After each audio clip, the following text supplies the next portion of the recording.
Hey you guys, Ricky here. I just wanted to show you another very quick editing tutorial here in Lightroom.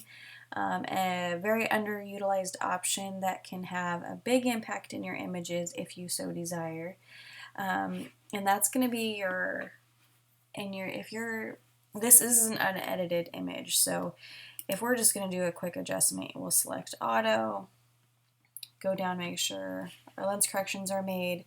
But say that we're really distracted and unhappy with this kind of light green colored background with these pink roses, and we really want to change the background, but we don't want to sit here and take the time to decide that we want to make any, we don't want to brush and change anything. So for example, if my natural inclination is I want to desaturate and brighten the background here, I would have to go through and paint and press O on your keyboard to see where you've painted, and you can kind of like paint all of your area here. Do a smaller brush, and I could keep going to be more specific. This photo is obviously not quite a very hard or detailed one, but if I wanted to get really detailed, I could go in here and get nice and close on, hold on, it's not letting me select it. There we go. Nice and close on, these details in here, all the way to the flowers. And it would just take all the live long day. It would just take so long to really get the detail that we would want to make this photo worthwhile, as far as if I really wanted that very specific change of the background. So if you want to change the background or any specific color option or tool or exposure in your photo, try auto masking. And you do that by selecting this adjustment brush here on the far right, and we're going to leave the effect on custom here. It could be on anything, it doesn't really matter, because what you're going to do is adjust these sliders as you want.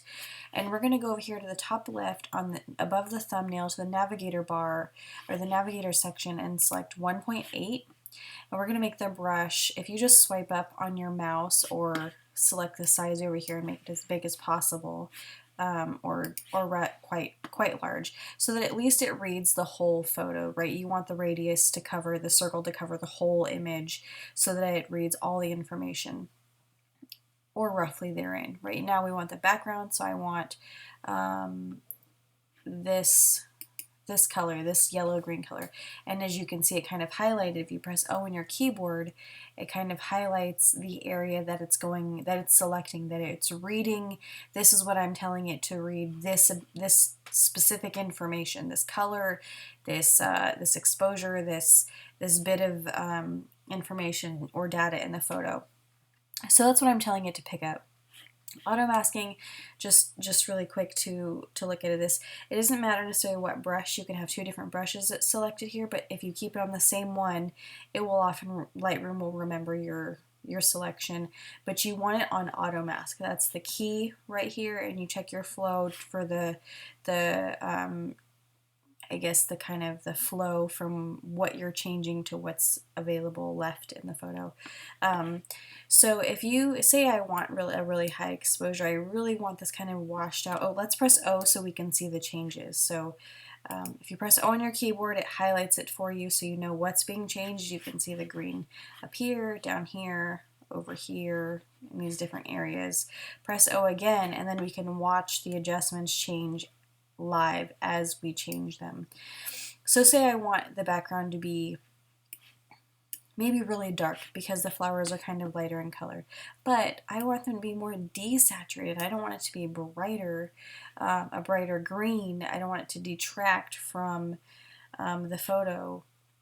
And again, it's still only adjusting the areas that are highlighted from my original selection, so keep that in mind. But say I can change the temperature to be whatever I want it to be.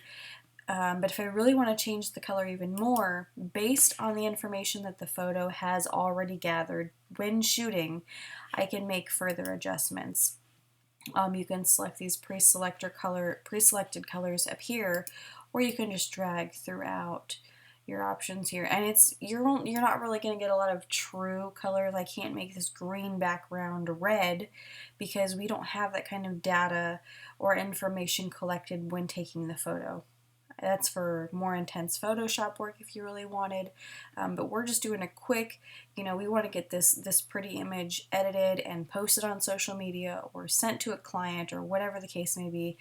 So we just want to enhance the beauty of this image to be its best possible representation of the scene.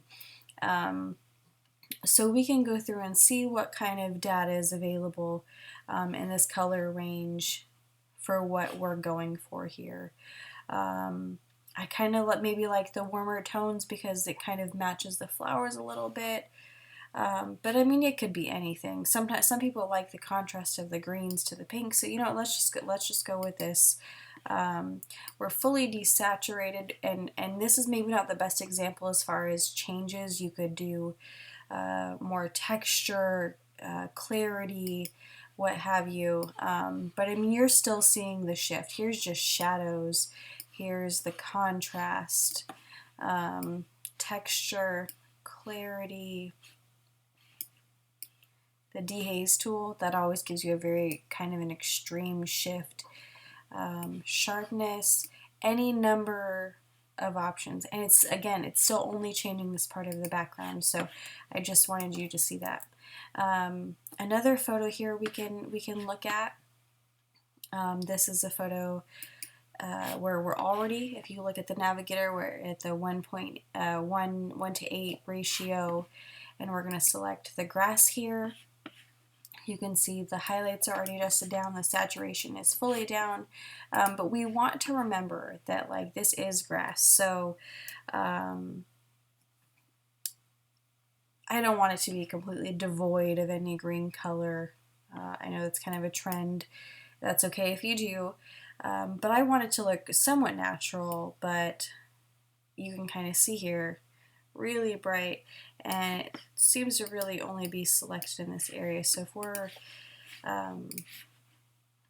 if we're checking out our options here, you can kind of see, press O on your keyboard, what it's selecting, right? Like it's picking up all these different light and color tones, and you can see how similar they are.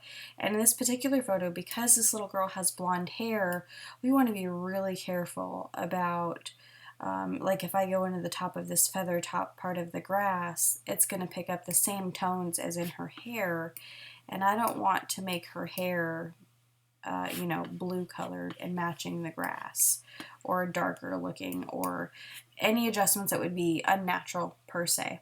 So we'll hit O again, and you can see that's an extreme example. But it really gives you a fun idea of the options available for auto masking. So great Lightroom tool, really underutilized. And there's so many options here. So press O again, see what's being highlighted. This range here through the better part of the portion of the photo is being selected because the color tones are very similar.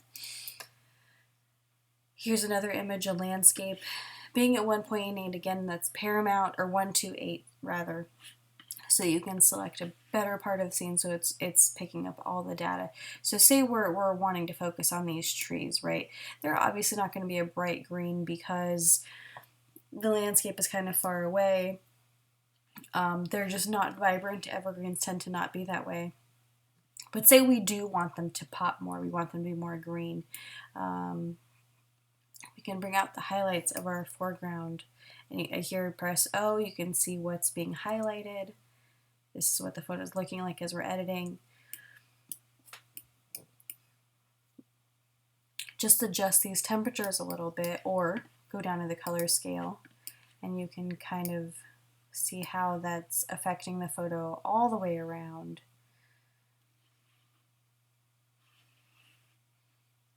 And just a little bit goes a long way. Remember that as you're editing, especially in landscapes, and especially in any instance, honestly, because, for a second you'd be like, oh, that looks so pretty and warm, almost like it's sunset. Well, maybe, but if you're looking at this with fresh eyes, if you step away for a few minutes and you come back, you're going to see it's like, wow, that looks really green right now. And you may not realize it at first because it can give kind of a lush feel, or kind of a sunsetty or sunrise feel, or something that feels maybe a little not quite so authentic to it. So you just want to be careful of the tones. This blue-green tone right here, it feels pretty good to me. I think actually the yellow-green would be a little more true. It can be kind of tough, but play with it, and if you need to rest your eyes, do that. But then again, the option of like bringing up detail, and it's just in that specific part. Like if you notice, press O again, it's just, and this is a greater portion of the photo because there's a lot of green happening, but it gives you a lot of option for, so you want to amp up that texture, you want a lot of detail. You can really gather a lot of that back in the photo. So anyway, a fun tool, practice with it, play with a little bit in your photos, see how it looks, see how it affects your image. This, like the way that this one is edited almost gives an HDR effect, maybe a little more than I would like. It's a little more intense, but it's still beautiful, and it's a really fun option to make localized adjustments in an image without having to fully take it to Photoshop.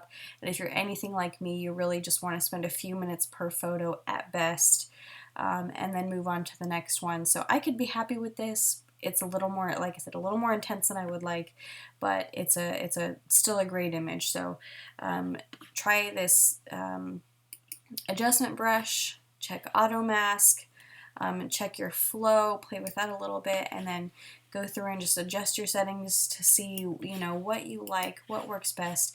Make sure you're at the 1.1 to 8 scale so that it gets all of the photo and all of the information, and just give that a try. And it's, again, great for backgrounds too, so keep that in mind. And I